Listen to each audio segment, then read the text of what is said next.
বিএনপির নেত্রীদের অভিযোগে দিশেহারা জামায়াতের নেত্রীরা, মহিলা নেত্রীরা আতঙ্কে আছে, অভিযোগে দিশেহারা। বিএনপির অর্থাৎ মহিলা দলের নেত্রীরা জামায়াতের মহিলা নেত্রীদেরকে চ্যালেঞ্জ ছুঁড়ে দিয়েছেন।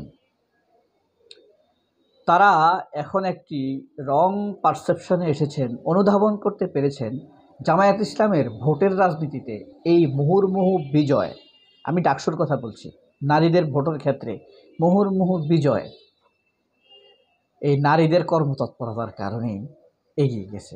বাংলাদেশের রাজনীতিতেও, ভোটের রাজনীতিতে, জাতীয় সংসদ নির্বাচনে মহিলাদের ব্যাপক সমর্থন চলে আসছে জামায়াতের পক্ষে।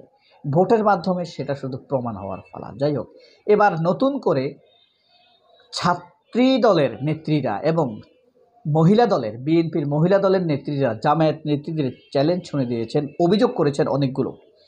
প্রথম অভিযোগ হলো জামায়াতের পর্দানশীল নেত্রীরা নানান ষড়যন্ত্র করে এই সমাজের চরিত্রবান, সৎ, ব্যস্ত, উদ্যমী, জ্ঞান সম্পন্ন, ধার্মিক মানুষগুলোকে বিয়ে করে ফেলে। অর্থাৎ ছাত্রী সংস্থার নেত্রীরা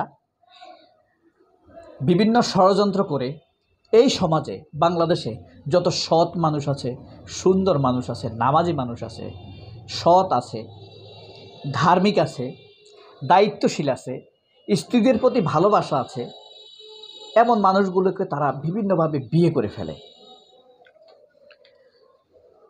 এই অভিযোগ করেছেন গাইবান্ধার নারী নেত্রী আরেজিনা, নাম শুনেছেন?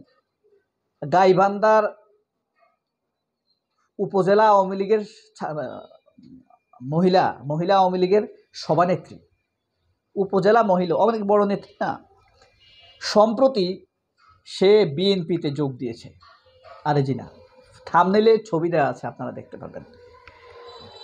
তো সেটা আসলে আওয়ামী লীগ, এখন বিএনপি করে। সেই মূলত জামায়াতের নেত্রীদের উদ্দেশ্যে অভিযোগ করেছে এবং চ্যালেঞ্জ ছুড়ে দিয়েছে যে এই যে জামায়াতের নেত্রীরা বা ছাত্রী সংস্থার মেয়েরা বিভিন্ন ছলছাতুরি করে, বিভিন্ন ষড়যন্ত্র করে, বিভিন্নভাবে আকৃষ্ট করে এই সমাজের যারা দেখবেন সৎ, ভদ্র, এরা সব জামায়াতের। হ্যাঁ, ছাত্রী সংস্থাদের পয়সাওয়ালার কথা বলছি না ভাই, পয়সাওয়ালারা হইলে যে সৎ হবে এমনটা না।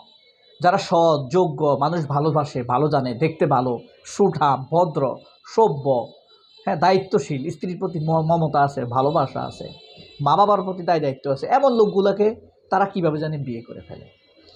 এই কারণে তারা নিশ্চিত্রে সংগঠন করে, কারণ তারা পরাকিয়া করে না, কিছু করে না, অসৎ উদ্দেশ্যে যায় না, সমাজে কোনো ক্যাচাল হওয়ার সম্ভাবনা নাই, তাদের স্ত্রীরা কোনো টেনশনে থাকে না, তার স্বামী কোনো ভেজাল করবে এই ধরনের বিশ্বাস তাদের না।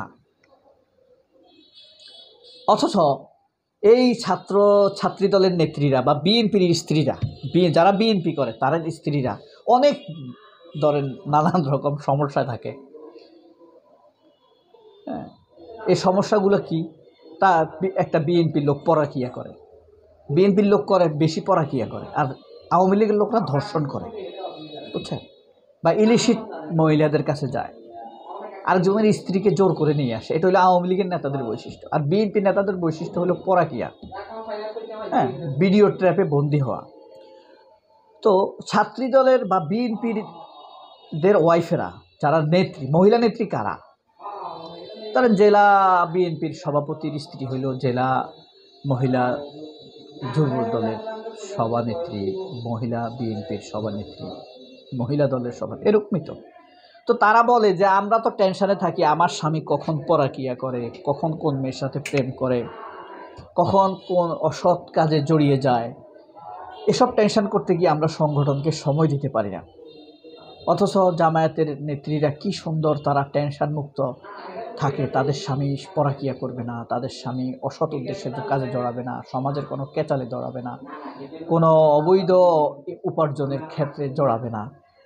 এই কারণে জামায়াতের নেত্রীরা নির্বিঘ্নে, নির্ভয়ে, টেনশন মুক্তভাবে সংগঠনের কাজ করে।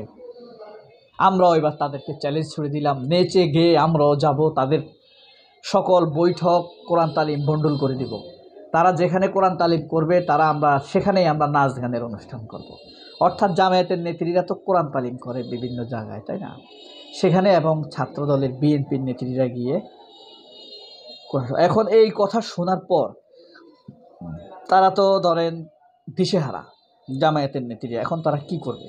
ভবিষ্যতে সমাজের ভালো ছেলেদের দিকে হাত বাড়াবে ছাত্রী দলের নেত্রীরা এবং বিএনপি নেতার বউয়েরা? না, সেটা তো আবার পরা কি হয়ে যাবে, তাই না? আবার এরকম তাদের মনের মধ্যে শয়তান ওয়াসওয়াসা দিতে পারে, মিনাল জিন্নাতি ওয়ান নাস। তো এই যে ধরেন তারা ভাবতেছে যে তাদের স্বামীরা তো পরকীয়া করে, অর্থাৎ বিএনপি নেতার বউয়েরাই তো নেত্রী, আমরাও করি। তখন তারা বিভিন্ন শয়তানি অসওয়াসা নিয়ে হয়তো জামায়াতের নেতাদের পিছনে নামতে পারে। এখন জামায়াতের লোকেরা লড়াই করে ময়দানে, আর জামায়াতের মহিলা নেত্রীরা লড়াই করে পরিবারে।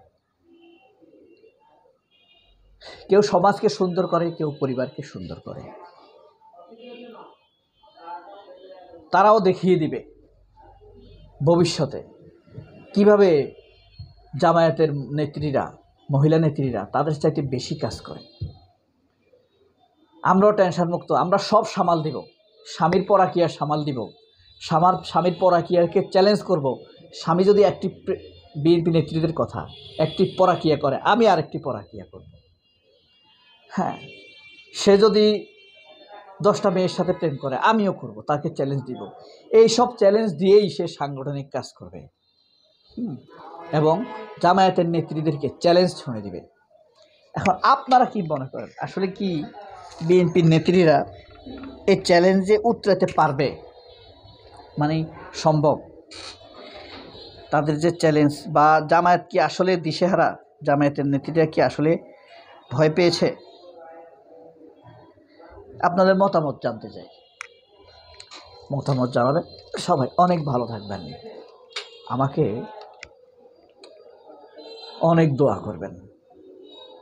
গত 3 দিন যাবত আমার মেয়েকে আবার বেশি মনে পড়ছে, আমার অসম্ভব মনে পড়ছে।